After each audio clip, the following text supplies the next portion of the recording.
शुरुआत करने जा रहा हूं आज की पहली बड़ी खबर के साथ, और पहली बड़ी खबर जिसने चीन, नेपाल और भारत में सनसनी फैला दी है, तबाही मचाई है। नेपाल में जल सैलाब से तबाही हुई है। देखिए पहली तस्वीर, जब चीन नेपाल बॉर्डर पर पहुंचा तूफान सैलाब, ये देख रहे हैं आप, ये चाइना और नेपाल के बॉर्डर की तस्वीर आप देख रहे हैं, और बॉर्डर का गेट है। देखिए जरा, जब सैलाब आया है, जलजला सैलाब, पानी का सैलाब कहिए, जलजला कहिए इसे, ये नेपाल और चीन का बॉर्डर है।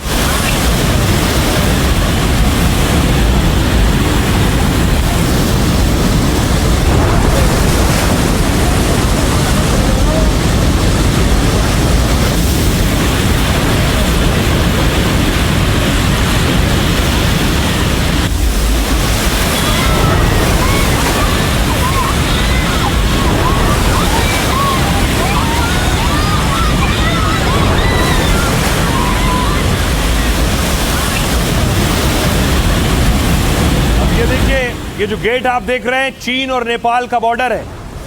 जब नेपाल से बाढ़ आई, ये पूरा पानी, इसका रफ्तार देखिए, इसका वेग देखिए कितना तेज था कि सब कुछ बहा ले गया, सब कुछ तबाह और बर्बाद कर दिया इसे।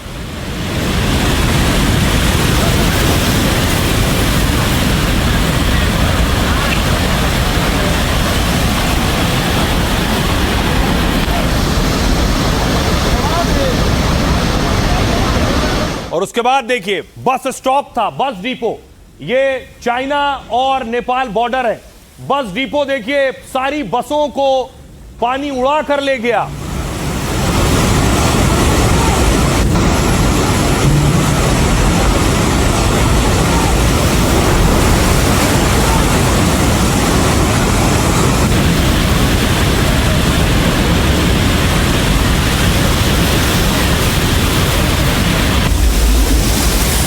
देख रहे हैं बस खड़ी है और पानी का बहाव देखिए जरा, इतनी तेज पानी आया है कि खिलौनों की तरह बस पानी में बहती हुई चली गई है।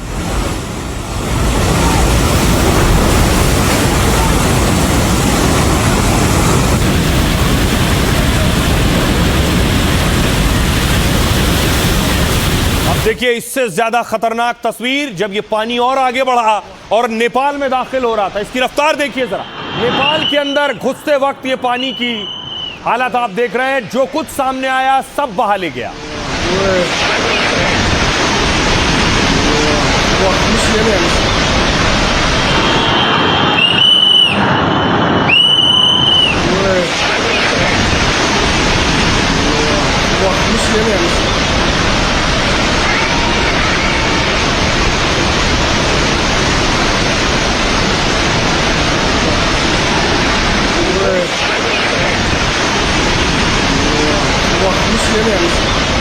पानी देखिए और आगे बढ़ा तो नेपाल का ब्रिज आप देख रहे हैं अपने साथ, ब्रिज को बहा ले गया है, पूरा ब्रिज बह गया है।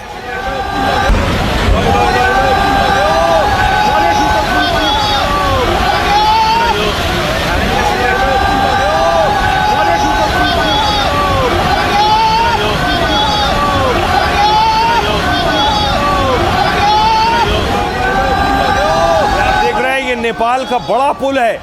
इस पुल से दो इलाकों का संपर्क था और पूरा पुल पानी के बहाव में बह गया है।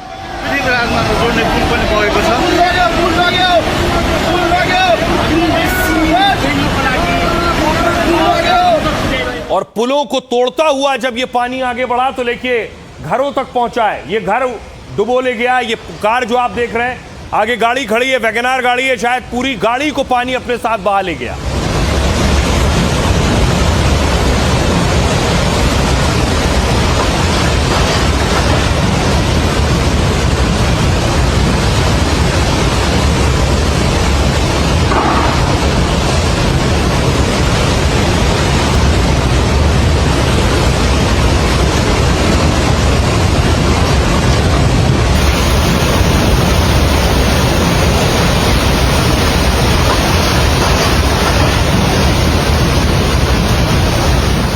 तो नेपाल में लगभग 2 दर्जन से ज्यादा जो ब्रिज, फ्लाईओवर हैं वो तबाह और बर्बाद हो गए पानी में। दूसरा ब्रिज देखिए जरा, ये आप देख रहे हैं दूसरे ब्रिज की तस्वीर है।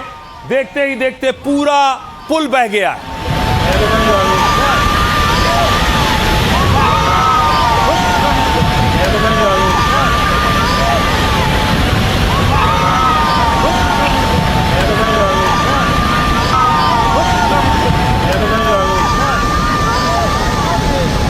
पुल बहता चला गया पानी के बहाव में।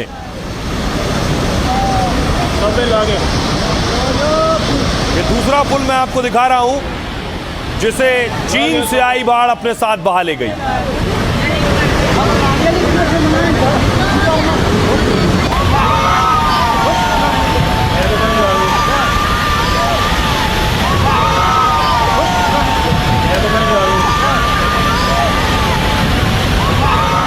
पुल बहा ले जाने के बाद देखिए हालात पानी और आगे बढ़े और ये जो घर आप देख रहे हैं इन घरों में तबाही आई, घरों को अपने साथ बहाया।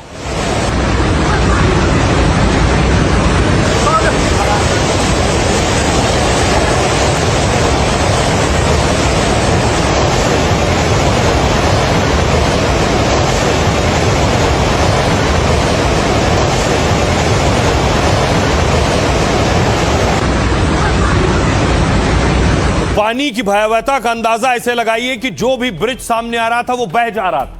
ये देखिए एक और ब्रिज आप देख रहे हैं, ये जो ब्रिज है ये ढांचा बना हुआ है, आयरन का ब्रिज है और उस पूरे पुल को अपने साथ पानी बहा ले गया।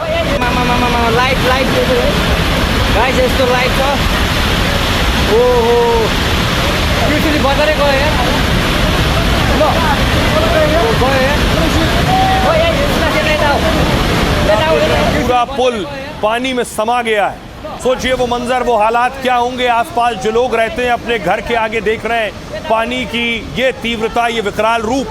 अब देखिए जरा गांव की तरफ जब पानी बढ़ रहा था गांव वालों ने भागना शुरू किया। ये आप देख रहे हैं, ये पानी आपको नजर आ रहा है, पीछे से आ रहा है। गांव वाले फौरन अपना घर बार छोड़कर जा रहे हैं, लेकिन कई गांव बहा ले गया ये पानी।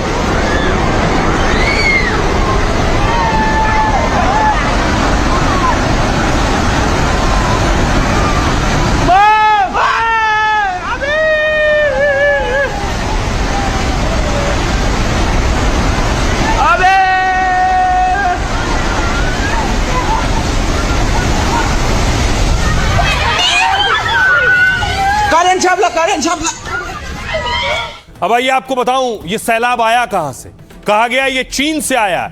शिकायत की गई कि चीन ने पहले अगर नेपाल को बता दिया होता तो जान माल का नुकसान ना होता। अब मैप के जरिए मैं आपको दिखा रहा हूं, देखिए कहां से आया। ऊपर के हिस्से में देखिए कहा गया चीन के इलाके में जो तिब्बत का हिस्सा है, ऊपर आपको ग्लेशियर लेक दिख रहा है, पीले रंग से लिखा हुआ। ग्लेशियर जो है ये ग्लेशियर फटे और उसके बाद ये आप देख रहे हैं ये जो भोटे कोशी नदी है, ये जो आप नदी देख रहे हैं ये भोटे कोशी नदी में सैलाब आया, इसका स्तर बढ़ा और इसने विकराल रूप लिया। ये नीचे उसके बाद चीन से, चीनी तिब्बत के हिस्से से नेपाल में दाखिल हुआ और नेपाल में नीचे आप देख रहे हैं रसुआ शहर में सबसे ज्यादा तबाही हुई है। तो काठमांडू के उत्तर में स्थित रसुआ जिले में बाढ़ आई है। यह इलाका तिब्बत से सटा हुआ है, चीन के साथ नेपाल के व्यापार मार्ग में आता है और पानी के तेज बहाव में चीन नेपाल फ्रेंडशिप ब्रिज बह गया है। यह रूट था इस बाढ़ का। अब आपको दिखाऊं चीन में भी बाढ़ आई हुई है। चीन के हालात देखिए जरा। पहले चीन में आई, अगर चीन चाहता तो नेपाल को बचा सकता था। यह आप देख रहे हैं चीन का ड्रोन व्यू, घर देख रहे हैं, चारों तरफ पानी पानी आपको नजर आ रहा है।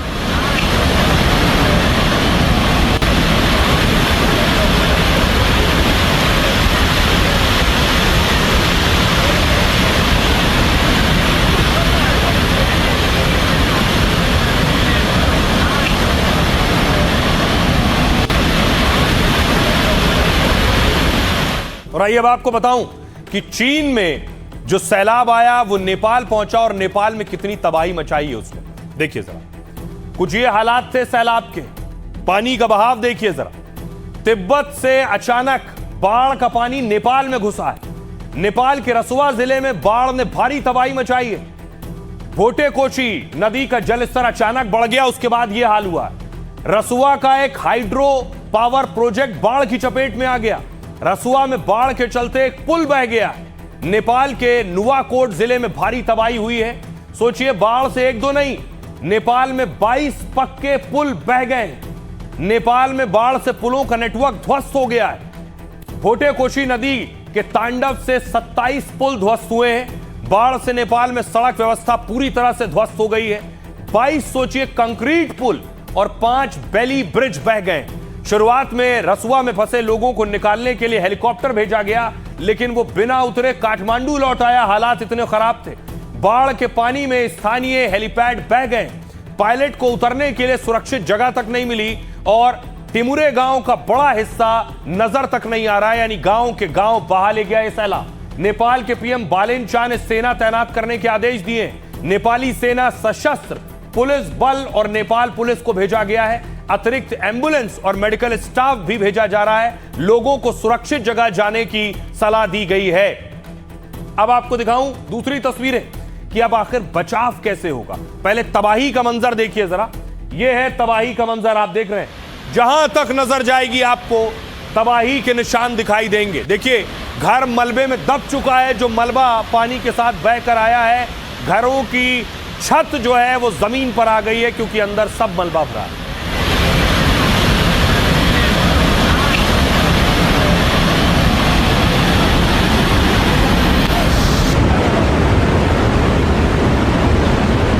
सूचनाहरू चाहिँ सबैले सोधिरहेको छ कि ढुङ्गा बगा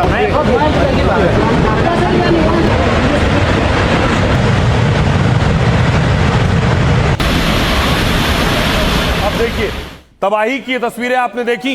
ये देखिए, लोगों के घर बार तबाह हो गए। जो सिलेंडर पड़े, लोग सिलेंडर उठा रहे हैं कि अब सब कुछ बह गया तो खाना कैसे बनेगा। तो सिलेंडर कम से कम उठा ले, गैस जला सके और खाना बना सके।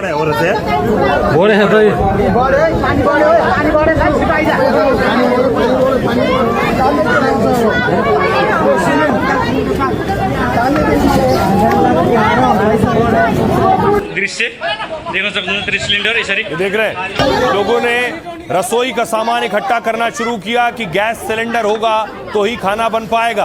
उसके बाद रेस्क्यू शुरू हुआ, लोग फंसे हुए। आप देख रहे हैं हेलीकॉप्टर लगाया गया। छत पर देखिए, एक युवक अपनी शर्ट उतारकर उसने घुमाया, हेलीकॉप्टर को इशारा किया कि मैं यहाँ फंसा हूं, मुझे बचाओ। हेलीकॉप्टर पहुंचा रेस्क्यू के लिए।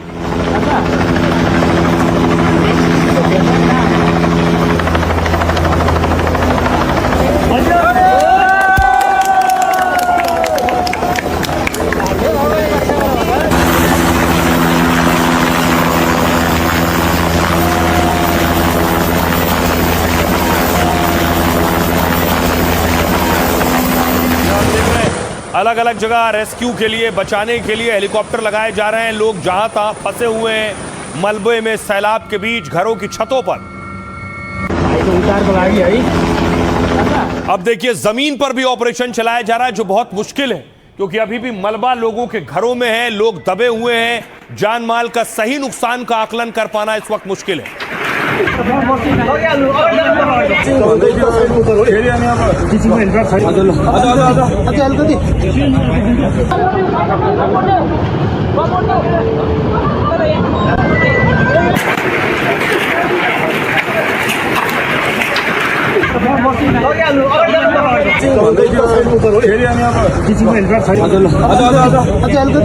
अब देखिए जरा, बड़ी बात यह है कि भारत के भी 100 लोग लापता हैं नेपाल में, जिनकी तलाश जारी है। नेपाल में अचानक आई बाढ़ से सैकड़ों लोग लापता इस वक्त हैं और सैकड़ों लोगों की तलाश जारी है। जो लोग लापता हैं, 105 भारतीयों के भी लापता होने की आशंका है। इनमें से कैलाश मानसरोवर यात्रा पर जा रहे तीर्थयात्री संपर्क से बाहर हो गए। करीब 400 तीर्थयात्री संपर्क से बाहर बताए जा रहे हैं। नेपाल टूरिस्ट बोर्ड ने लापता लोगों के बारे में जानकारी दी है। जिन लोगों से संपर्क नहीं हो पा रहा है उसमें ज्यादातर भारतीय हैं। प्रधानमंत्री मोदी और नेपाल के पीएम के बीच बात हुई है। पीएम मोदी ने इस हादसे पर संवेदना व्यक्त की है। मोदी ने कहा, मुश्किल समय में भारत नेपाल के साथ खड़ा हुआ है। इधर भारतीय सेना नेपाल में मिशन के लिए पूरी तरह से तैयार है। राहत सामग्री, दवाई की खेप भेजने की तैयारी है। C-17 और C-130 विमान स्टैंड बाय पर रखे गए हैं। कुल 291 विदेशी पर्यटकों के लापता होने की आशंका है और साथ ही 93 नेपाली नागरिक भी लापता हो गए। इन लोगों से अधिकारियों और परिवारों का संपर्क नहीं हो पा रहा है। ट्रैवल कंपनियों से नेपाल टूरिस्ट बोर्ड ने डेटा मांगा है। मलेशिया के 17 पर्यटक भी लापता बताए जा रहे हैं। ब्रिटेन के 12 पर्यटक, दक्षिण अफ्रीका से 4 पर्यटक हैं, 3 अमेरिकी नागरिक के भी लापता होने की आशंका है। 100 लोगों की राष्ट्रीयता की अभी तक पुष्टि नहीं हो पाई है। वो 100 लोग कहां के हैं, ये आंकड़े अभी और भी बढ़ सकते हैं। नेपाल में रेस्क्यू ऑपरेशन तेज किया जा रहा है और ताकि फंसे लोगों तक जल्द से जल्द पहुंचा जा सके। हमारी सहयोगी एनडीटीवी की एक बहुत बड़ी टीम नेपाल के उस इलाके में है जो सबसे ज्यादा प्रभावित है। ग्राउंड जीरो से हमारी टीम की रिपोर्ट देखिए। नेपाल के नुआकोट इलाके में पहुंच चुके हैं और मेरे ठीक पीछे आप देख सकते हैं तबाही का मंजर। एनडीटीवी पहली टीम है जो लोकेशन पर इस वक्त पहुंची है। यही वो सैलाब है जो आज सुबह इस इलाके में आया। वहां पर जो आपको ये बिल्डिंग, जो इमारतें दिख रही हैं, वो सरकारी इमारतें थी। पहले ये जेल हुआ करता था। उस तरफ जो बिजली के खंभे दिखाई दे रहे हैं, वहां पर वो बिजली घर था। और जब ये सैलाब आया है, जब फ्लैश फ्लड आया है, तो सबको साथ लेता हुआ ये आगे बढ़ा है। हम जिस घर में खड़े हैं, इसकी जो निचली मंजिल है, यहाँ पर भी गाद आई, यहाँ भी मलबा आया और पूरा अपनी चपेट में से लेता हुआ आगे बढ़ा है। जो हुआ आपने खुद आंखों से देखा। पहला कभी ऐसी मंजर, ऐसी हालत आपने नहीं देखी थी? देखा, फर्स्ट टाइम है। फर्स्ट टाइम देखा है हमने। ये पानी तो इधर से ऐसे आया है, उधर आन के यहाँ पर देखा था, हम अंदर था। सुबह तो इतना वक्त था कि आप भाग पाए और अपनी जान बचा पाए? वो इतना वक्त था?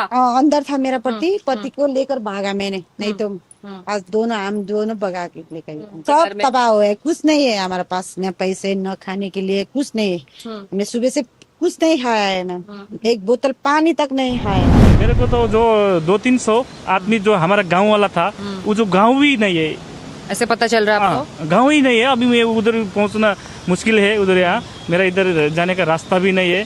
ऐसा वाला बाढ़ नेपाल में कभी भी नहीं आया था। ये पहली बाढ़ है जो विनाशकारी और खरबों का क्षति हो रहा है ये बाढ़। जब ये ऊपर से जब आया था, बहुत स्पीड से आया था, जो पानी का दह है बहुत स्पीड से आया था।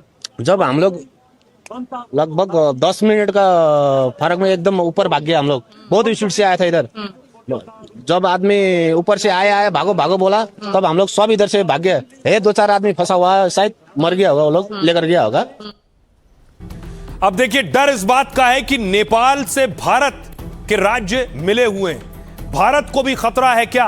ये तस्वीरें देखिए, ये वो रसुआ त्रिशूल रिवर पर बना हुआ बांध है। इस त्रिशूल रिवर में भी वो सैलाब का हिस्सा आया है और देखिए बांध से पानी छोड़ा गया है। क्या ये पानी भारत के जिलों तक पहुंचेगा?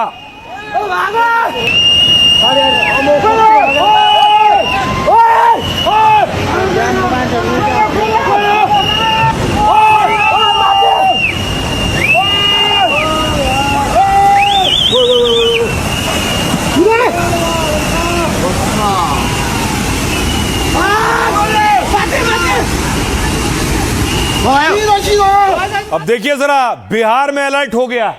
बिहार की तस्वीर आप देख रहे हैं। बिहार में बाकायदा अनाउंसमेंट किया जा रहा है, ऐलान किया जा रहा है, लोगों को हिदायत दी जा रही है किनारे इलाकों से हट जाएं। कैलाश नगर के ग्रामीणों को सूचित किया जाता है कि गंडक नदी में तेजी से पानी बढ़ने की आशंका व्यक्त की जा रही है।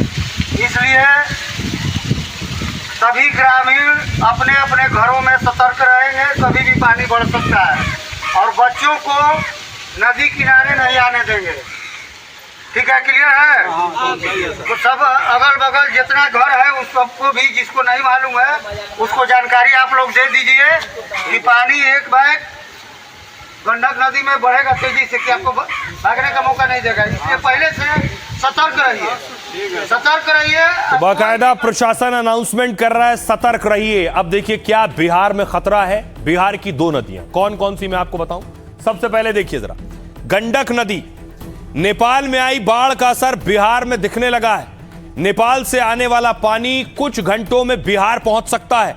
गंडक बैराज के सभी गेट खोल दिए गए और बिहार में भी 8 जिलों में अलर्ट जारी किया गया है। पश्चिमी चंपारण, पूर्वी चंपारण, गोपालगंज, सारण, मुजफ्फरपुर, वैशाली, सीतामढ़ी और शिवहर शामिल हैं। एनडीआरएफ और एसडीआरएफ की टीमें भी तैनात हैं। साथ ही इसके अलावा देखिए, कोसी नदी, गंडक के साथ कोसी बेसिन से जुड़े जिलों में भी निगरानी हो रही है। सुपौल, सहरसा, मधेपुरा और अररिया में सतर्कता बढ़ा दी गई है। भोटे कोशी नदी तिब्बत से निकलकर नेपाल में आती है और आगे जाकर सुनकोशी नदी में मिल जाती है और फिर यही सुनकोशी नदी आगे चलकर सप्तकोशी नदी में मिलती है। बिहार में कोसी नदी से के नाम से इसे जाना जाता है। अब देखिए, ये आगे बढ़ेगा पानी तो यूपी में भी आएगा। उत्तर प्रदेश में गंडक और नारायणी नदी में जलस्तर बढ़ सकता है। इससे महाराजगंज और कुशीनगर में बाढ़ की आशंका है। तो सभी राज्यों में अलर्ट है। सुनिए जरा क्या कह रहे हैं मुख्य सचिव और आपदा विभाग के मुख्य सचिव को सुनिए। 2.5 लाख क्यूसेक वाल्मीकि नगर बैराज पर इसका पानी का असर आने की संभावना है। मुख्य सचिव महोदय ने अभी सारे जिलाधिकारियों और एसपीज और साथ में जो आपदा प्रबंधन के पदाधिकारी हैं उन सभी के साथ वीडियो कॉन्फ्रेंसिंग की और सबको ये निर्देश दिया गया, विशेष रूप से बेतिया, मोतिहारी और गोपालगंज और मुजफ्फरपुर, छपरा के डीएम्स को कि जो लो लाइंग एरिया में लोग रह रहे हैं तटबंधों के अंदर, उनको इवैक्यूएट कराने के लिए, बाहर निकालने के लिए, ताकि फ्लैश फ्लड से कोई बह ना जाए, जान माल का नुकसान ना हो। तो बड़े पैमाने पे माइकिंग कराई जाए। सारे बीडीओ, सारे सीओज, सारे थाना प्रभारी फील्ड में निकल के, स्वयं डीएमएसपी भी फील्ड में निकल के इसको अलर्ट करने का लोगों को काम करें और इवैक्यूएट कराने का काम करें लो लाइंग एरियाज में से। और अब आपको बताऊं, देखिए राज्य सरकारें अलर्ट हैं क्योंकि नेपाल में भारी तबाही आई है। सम्राट चौधरी, बिहार के मुख्यमंत्री ने मीटिंग की है। ये तस्वीर आप देख रहे हैं, सीएम सम्राट ने ये बैठक ली है, अधिकारियों के साथ बैठक की है।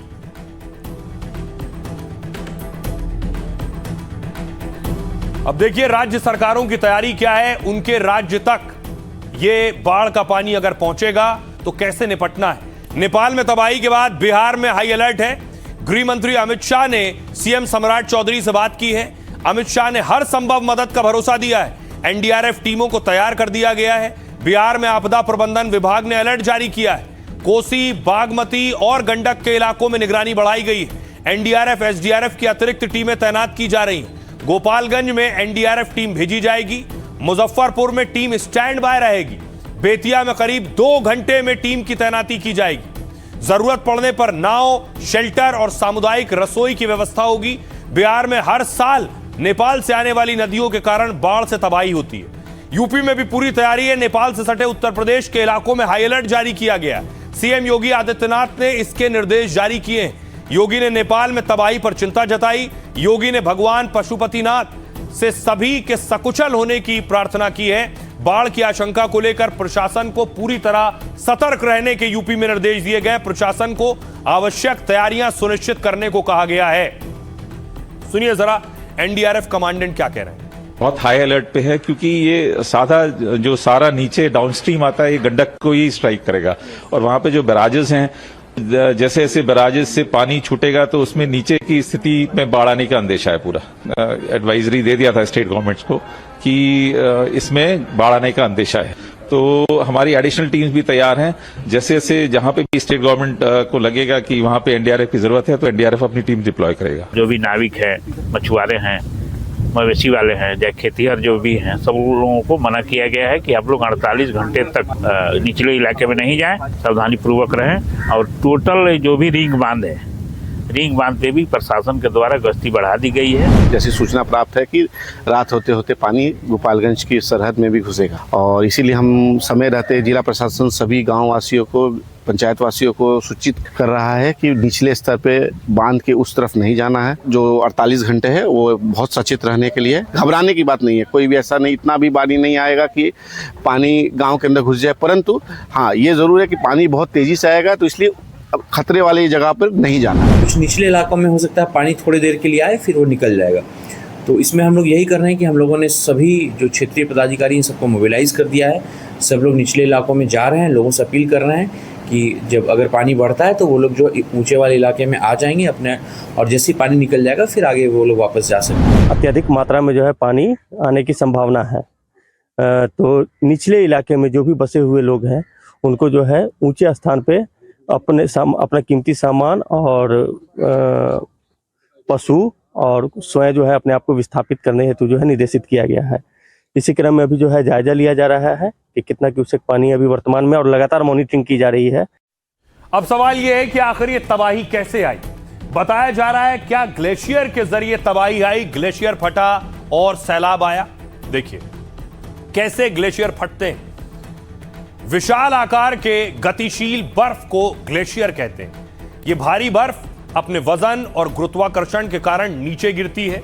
यह ठंडे इलाकों में कई सालों तक बर्फ के जमने से बनता है। नेपाल के रसुआ में 24 घंटे में 7 मिलीमीटर तक बारिश हुई। मतलब बारिश की वजह से अचानक बाढ़ नहीं आई। शक है कि तिब्बत में ग्लेशियर झील फटने से तबाही मची। झील फटने से अचानक पानी भोटेकाशी नदी में आ गया।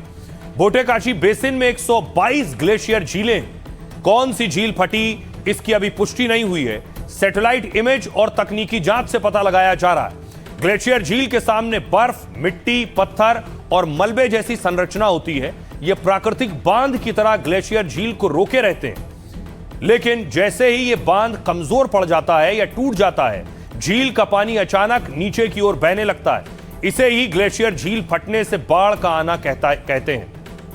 अब सुनिए, बिहार और उत्तर प्रदेश में भी अलर्ट है। क्या कह रहे हैं वहां के नेता और मंत्री। एकदम उस पर पूरी तरह हाई लेवल टीम गठन कर दिया गया है। चीफ सेक्रेटरी, डीजीपी इसको मॉनिटरिंग कर रहे हैं और तुरंत मैं भी इसको बैठक कर रहा हूं। जरूरत पड़ा तो मैं स्वयं भी वाल्मीकि कर जाऊंगा।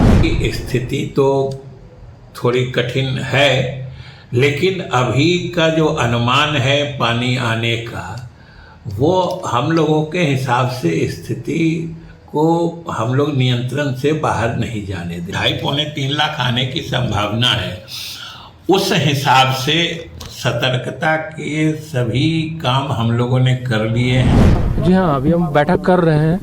तो जो भी हमारी कोशिश रहेगी कि जल्द से जल्द हम बाढ़ अगर आए तो तुरंत हम उनको सहायता दें और जो भी जरूरतमंद है उनको हम उन तक हम पहुँचें। जिन राज्यों में या जिन क्षेत्रों में कहीं भी बाढ़ की स्थिति बनी है, पहले भी या जो अभी बनी हुई है, जैसे बिहार में बाढ़ की स्थिति बनी हुई है, या आगे भी कोई बाढ़ की चपेट में आएगा तो पूर्ण रूप से उसको सहयोग किया जाएगा।